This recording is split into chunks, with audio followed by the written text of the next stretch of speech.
seseorang tidak pernah menggunakan ana. Ana ini bisa digunakan tertentu, tapi kalau ahlul akhlak wal adab bahkan menyebutkan al-faqir indallah, bukan indanas. Sebab ada menggunakan kalimat al-faqir bisa untuk mengundang pangkat alim. Sebabnya apa? Rata-rata orang alim biasanya menyebutkan dirinya al-faqir.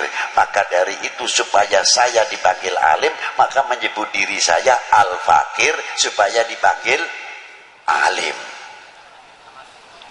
Nah itulah. Itu kita ketipu dengan dirinya sendiri. Padahal yang dimaksud di sini al-faqir indallah. Al-faqir indallah.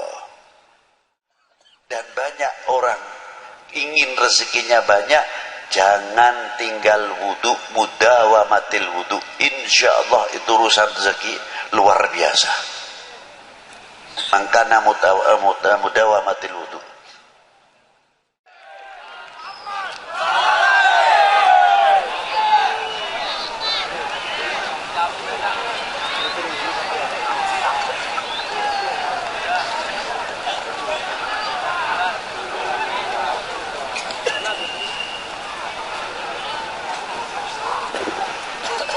Sebelumnya saya minta maaf yang sebesar-besarnya bila ada sesepuh yang duduk di bawah ini saya yang lebih muda di atas. Saya mohon maaf yang sebesar-besarnya. Assalamualaikum warahmatullahi wabarakatuh.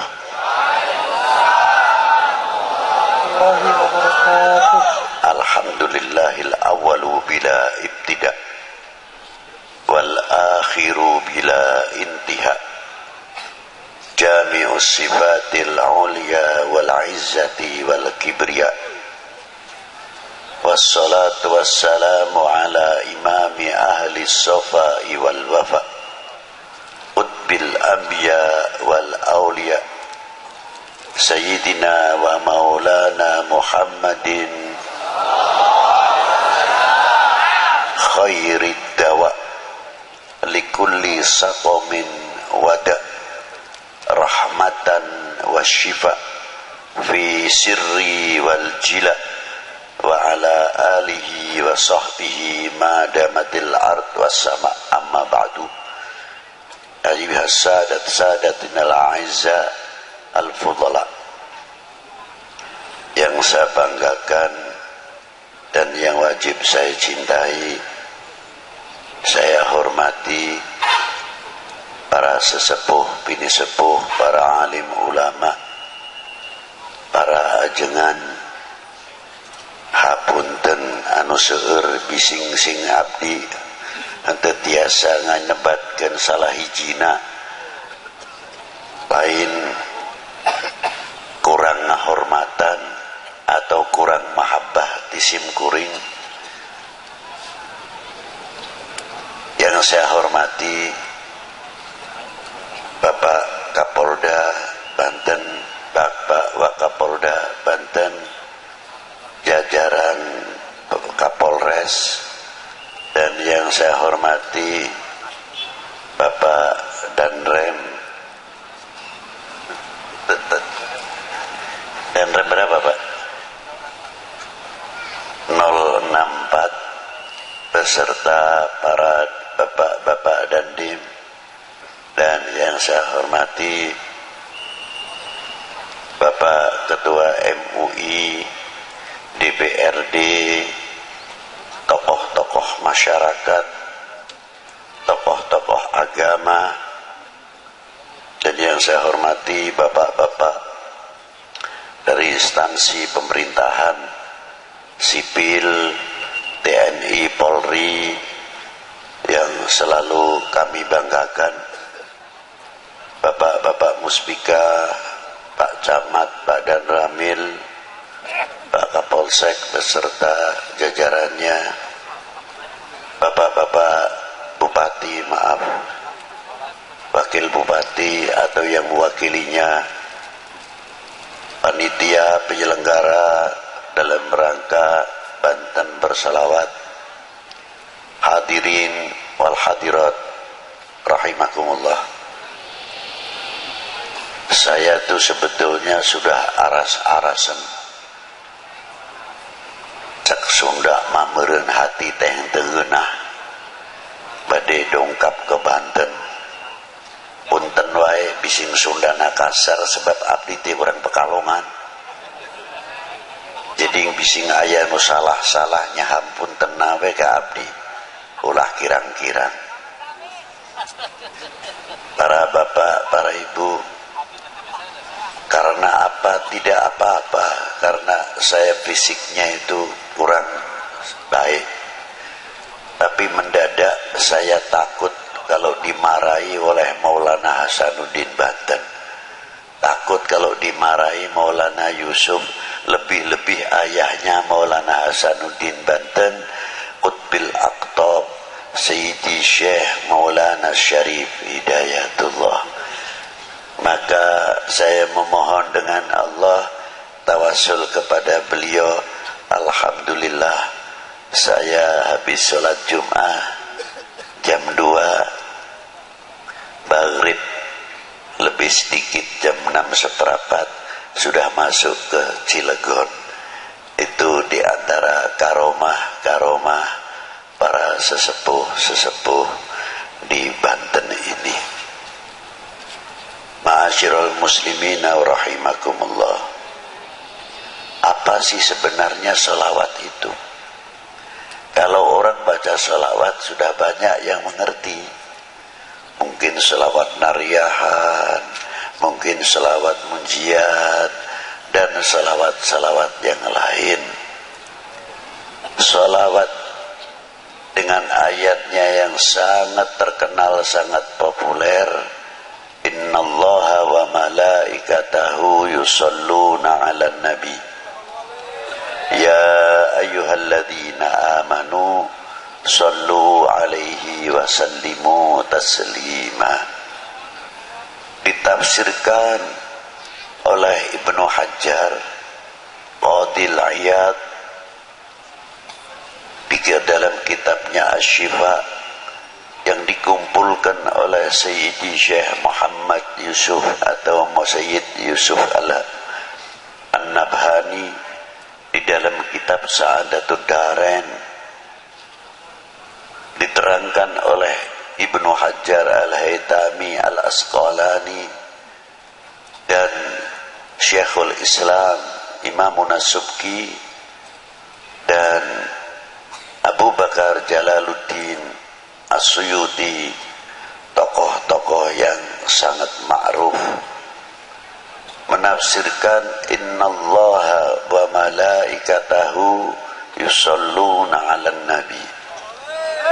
Selawatnya Allah kepada baginda Nabi khususiyah. Berbeda selawatnya Allah Ta'ala yang diberikan kepada nabi-nabi terdahulu sebelum Nabi kita Sayyidina Maulana Muhammad sallallahu alaihi wasallam. Kalau sholawat yang diberikan kepada para anbiya rahmatan mutlak, tapi yang diberikan kepada baginda Nabi maknanya salatullahu alaihi sallallahu alaihi wasallama salatan rahmatan makrunatan bita'zim. Berbeda sekali. Salawatnya Allah Ta'ala yang diberikan kepada baginda Nabi mengagungkan satu kehormatan yang luar biasa diberikan kepada baginda Nabi sallallahu alaihi wasallam.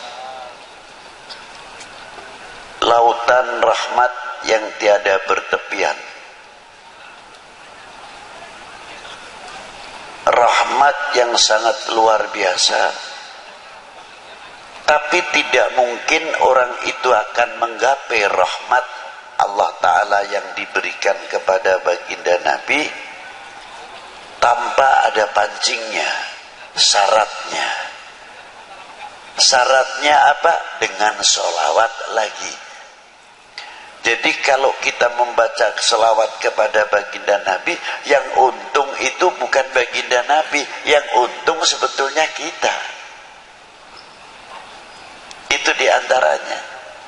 Jadi jangan bangga, jangan salah faham seolah-olah kita bisa mendoakan baginda Nabi. Tidak, dengan salawat itu justru mendapatkan doa baginda Nabi SAW. Buktinya apa? Di makam baginda Nabi SAW itu ada satu malaikat ila yaumil qiyamah yang menunggu makamnya Rasulullah, setiap hari menerima sholawatnya umatnya, disampaikan kepada Rasulullah. Yang hebat itu tidak pribadinya saja. Malaikat cara menyampaikan kepada baginda Nabi disebutkan orang tuanya. Ini sholawatnya fulan bin fulan ya Rasulullah kepadamu. Jadi kalau kita ini mengangkat sholawat, walaupun yang bersalawat itu anak sendirian atau orang tua, aliasnya mengangkat kedua orang tuanya di hadapan baginda Nabi sallallahu alaihi wasallam dan mendapatkan rahmat. Yang mendapatkan rahmat bukan si pembaca salawat saja, tapi kedua orang tuanya, karena disebut oleh malaikat tadi salawatnya fulan bin fulan ya Rasulullah. Kelihatannya sepele.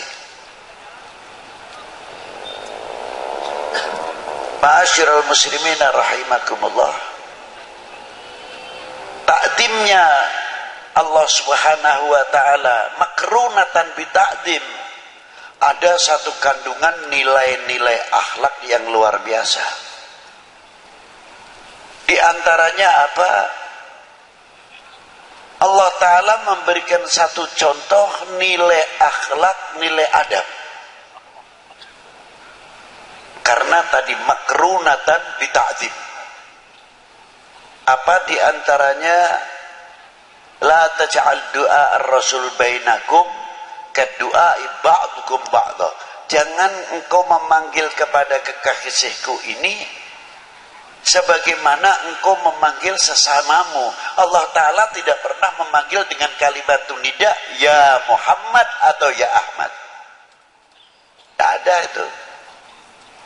Coba dari mulai Bismillahirrahmanirrahim, Alif Lam Mim, sampai kepada Qul a'udzu birabbin nas, tidak ada kalimat nida, ya Muhammad atau ya Ahmad.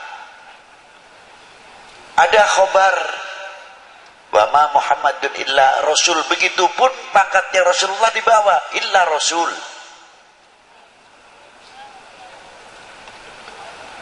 Ada akhir suratul Fatah, Muhammadur Rasulullah walladzina ma'ahu asyidda'u 'alal kuffar ruhama bainahum tarahum ruk'an sujadan yabtaghuna fadlan minallahi wa ridwana. Disebut juga Muhammadur Rasulullah, pangkatnya di bawah. Ini khobar, bukan nida, ya Muhammad, tidak. Tapi panggilan Allah Ta'ala yang langsung kepada baginda Nabi Sallallahu Alaihi Wasallam yang dipanggil apa?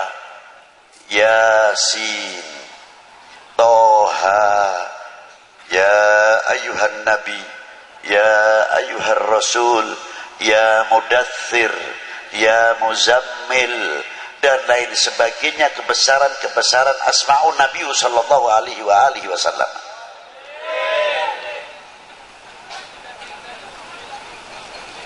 Itu diantaranya.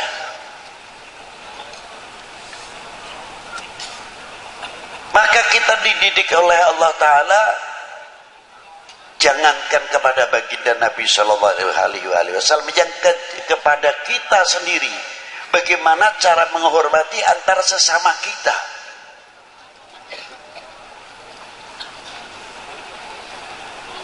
Ada bapak kepala desa, kita tahu namanya si A, umurnya jauh lebih tua saya, tapi beliau sudah mendapatkan kepercayaan oleh orang sedesa menjadi bapak kepala desa. Kalau saya tidak memberikan contoh yang baik, walaupun beliau lebih muda, umpamanya namanya si Fulan, kita harus menyebut Bapak Fulan mau kemana, Bapak Fulan dari mana. Inilah nilai-nilai akhlak. Kalau sudah kita saling menghormati, orang awam akan bertanya, akan berbicara, tuh ajengan yang begitu sepuh saja, tuh Habib yang begitu sepuh saja menghormati kepada kepala desanya, padahal kepala desanya pantasnya anaknya, tapi begitu hormatnya. Inilah meningkatkan kewibawaan daripada nama desa itu sendiri. Tapi kalau kita sudah memanggilnya, Fulan mau ke mana, Fulan badai ke mana, atau badai tindak pundi, apa ngendi, dan sebagainya,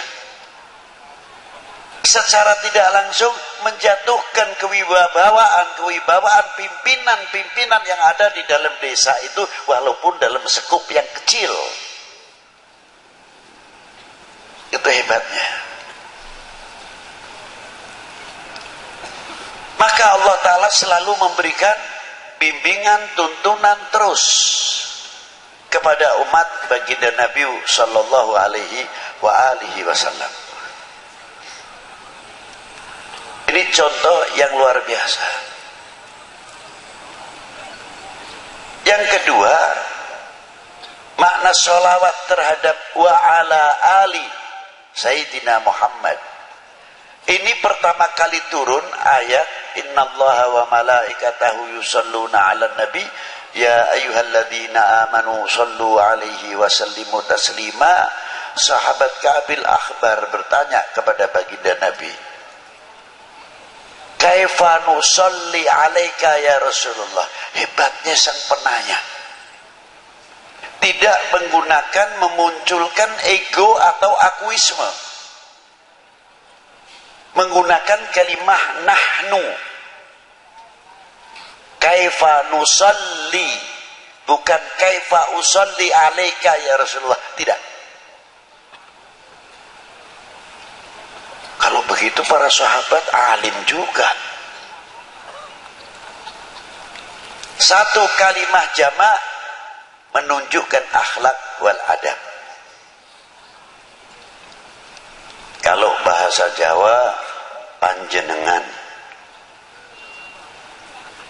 panjenengan dalam.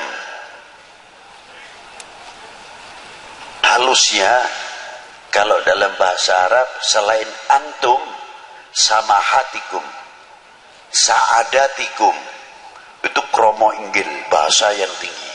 Ila hadratis samahat fulan syekhona wa ustadina sayyidi syekh fulan bin fulan. Itu diantaranya. Nah, kita dipanggil seumpamanya ketemu dengan teman-teman, antum dari mana? Bukan ente sing ngendi niki. Bukan. Tapi antum dari mana? Ini halus. Kalimah panggilan antum akan berdampak yang hebat kepada ikhwanuna wa asgharina, kepada anak-anak, sebab menggunakan kalimah antum. Yang kedua, menggunakan kalimah nahnu mutawadian, untuk menunjukkan ketawaduan. Seseorang tidak pernah menggunakan ana. Ana ini bisa digunakan tertentu, tapi kalau ahlul akhlak wal adab bahkan menyebutkan al-faqir indallah, bukan indanas.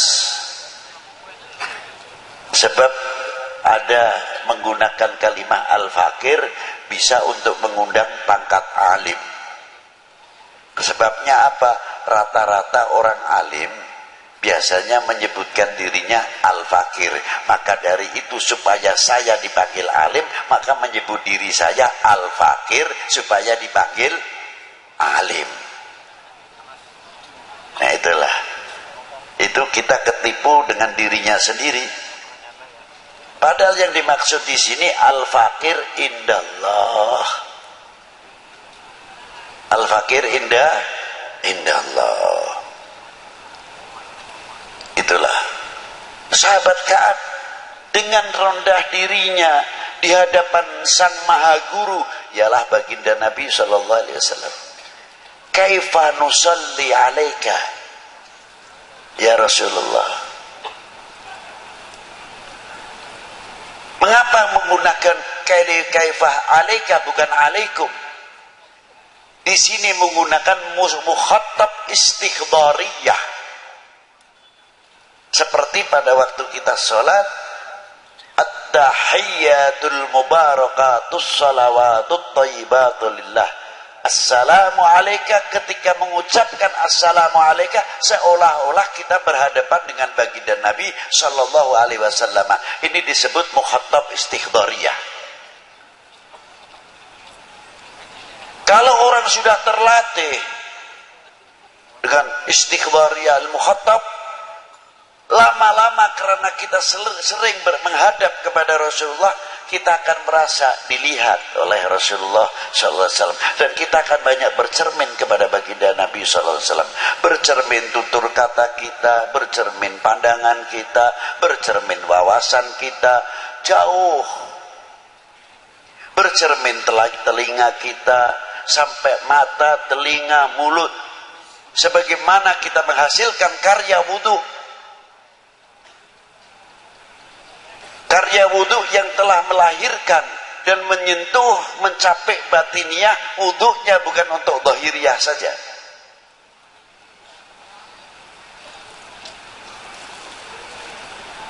Muka kita ini belajar di wudhui setiap hari.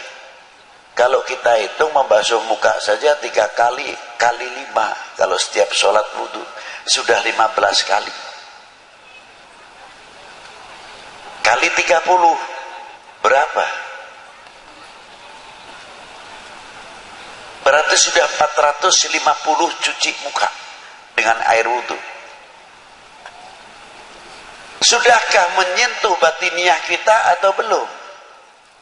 Kalau wudhu kita menyentuh batiniah kita, akan menghilangkan akuisme. Kun mutawadhi'an, rendah diri. Semakin bercahaya mukanya min atharin nuril wudu, sebab setiap orang membasuh mukanya keluarlah dosanya, kata Nabi sallallahu alaihi wasallam, min fadailil wudu.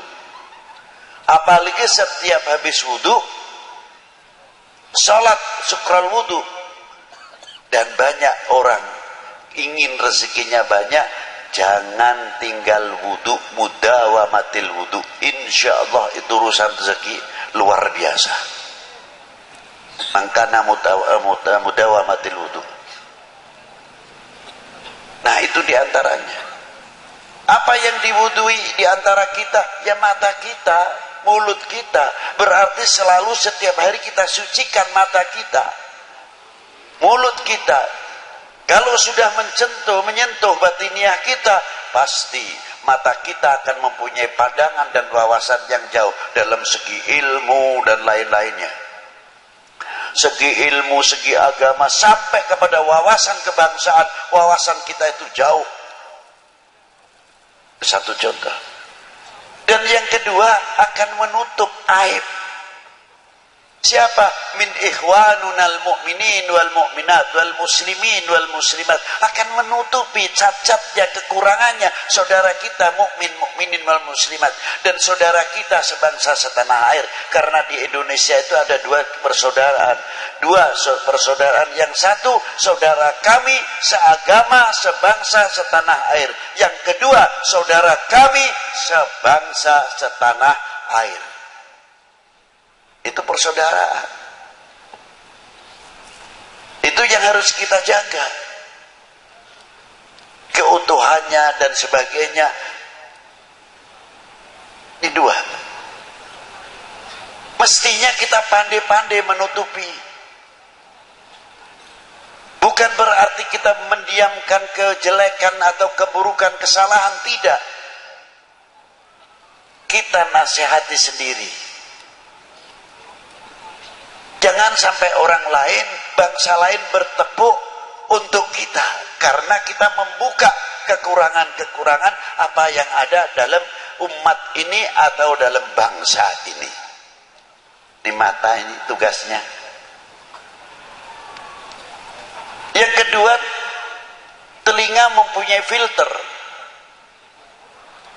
bisa memisahkan mana yang akan menjadikan pecah belahnya umat ini dan pecah belahnya bangsa, pecah belahnya keluarga, pecah belahnya tetangga, pecah belahnya kampung. Kalau ada berita-berita yang akan mengakibatkan kita berseberangan, saudara, terkadang sekandung atau saling atau sesama tetangga, tapi telinga ini sudah mempunyai filter yang selalu bercermin kepada baginda Nabi SAW. Dengan air wudhu tersebut akan bisa menepis hal-hal yang berakibat perpecahan antar sesama kita. Itu telinga tugasnya kalau diwudhui. Tutur kata kita juga, bagian yang diwudhui pasti insya Allah akan banyak meniru bagaimana tutur kata baginda Nabi Sallallahu Alaihi Wasallam. Satu contoh aja yang ringan, Pak. Kalau kita makan saking asyiknya, biasanya satu butir nasi itu ada yang ketinggalan di sini, atau di jampangnya, atau di mana nih kumisnya. Sudah cuci tangan, terkadang kita tidak sadar, kita melihat, ya Allah, itu orang tua lagi, itu nasinya ada satu butir yang di sini. Kalau kita langsung menegur, tersinggung, Pak, itu ada nasinya gimana? Malu paling tidak. Segi nilai akhlak kurang baik. Walaupun toh itu benar, tapi orang yang pakai diplomasi, Pak, Bapak tadi punya peliharaan kambing, adalah salah satu yang belum dimasukkan, Pak. Ini orangnya cerdas. Iya, belum, baru sambil begini sambil masukkan satu butir nasi itu tadi. Alhamdulillah, sekarang sudah aman saya masukkan. Akhlak luar biasa. Di antaranya lagi, orang menutupi aib saudara kita. Ada seorang perempuan, tinggi besar, masuk ke rumahnya Khatimul Asam. Entah itu waing, entah itu keberatan badannya, naik ke tingkatan rumah, dari beratnya bawah ikut bicara, prop gitu, kentut istilahnya. Ini perempuan malunya luar biasa, tersipu-sipu, pucat dari rasa malunya. Khatimul Asam kebetulan di situ sambil baca kitab asyik. Akhirnya, Assalamualaikum. Khatimul Asam tidak menjawab, pura-pura nggak dengar. Maka disebut Asam itu tuli. Karena apa? Karena itu menutupi aib perempuan itu tadi. Sampai Assalamualaikum enggak. Setelah kitabnya diberikan keras Assalamualaikum, baru Waalaikumsalam gitu. Perempuan itu terus sadar, Alhamdulillah saya keras bersuara, beliau baru dengar. Berarti saya tadi kentut itu beliau tidak dengar saya. Alhamdulillah, lega hatinya. Jam itu Allah Ta'ala membuka pintu rahmatnya. Khatimul Asam diangkat oleh Allah Ta'ala menjadi walinya, sebab menutupi aib saudara mukmin kita. Itu asal usul terkenal Khatimul Asam. Ma'asyiral muslimin rahimakumullah.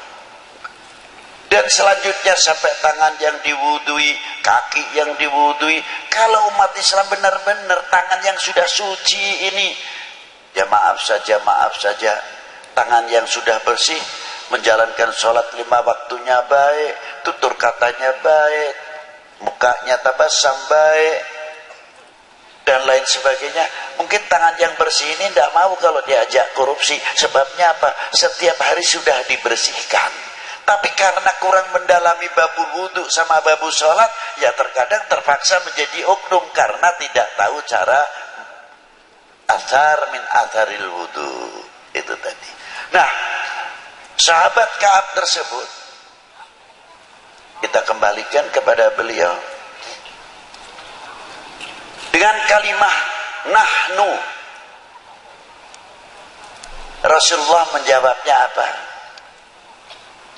Qulu Allahumma salli ala Muhammad wa ali Muhammad. Rasulullah jawabnya, pertanyaannya nusolli alaika, yang menjawab qulu. Karena ada apa?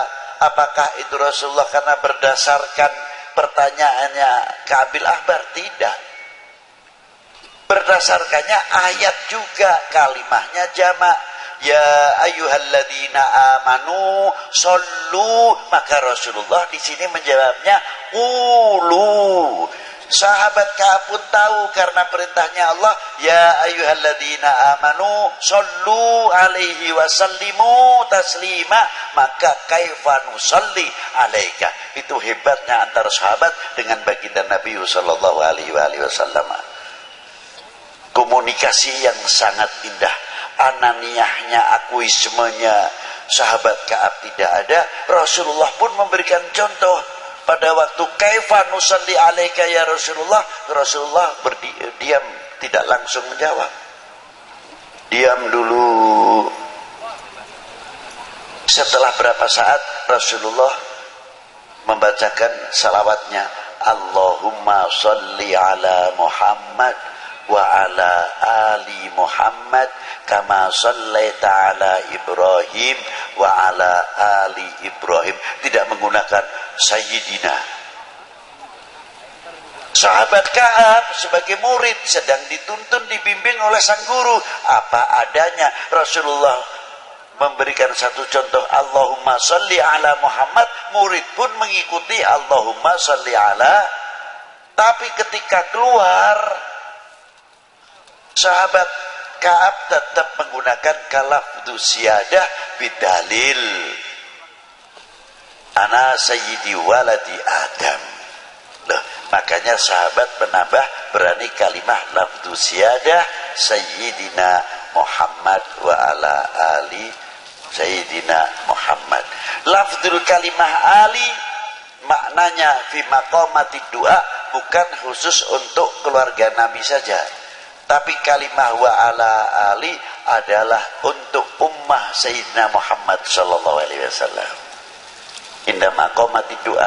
Jadi kalau kita membacakan salawat, kita terkait dengan al-mu'min akhul mu'min, khususnya al-muslim akhul muslim. Allahumma salli ala Sayyidina Muhammad, Allahumma salli ala Sayyidina Muhammad. Mungkin yang di Pekalongan, yang di Jawa Timur jauh mendapatkan semuanya ini. Sana yang sedang membacakan salawat, kita pun mendapatkan, bukan di sini saja, bahkan fil alam mendapatkan, masuk fi maqamati doa.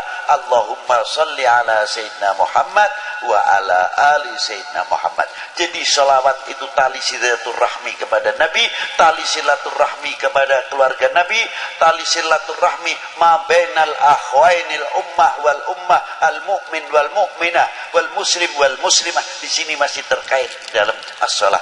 Makanya saya kagum sekali kok ada Banten bersolawat. Saya tidak heran, itu luar biasa.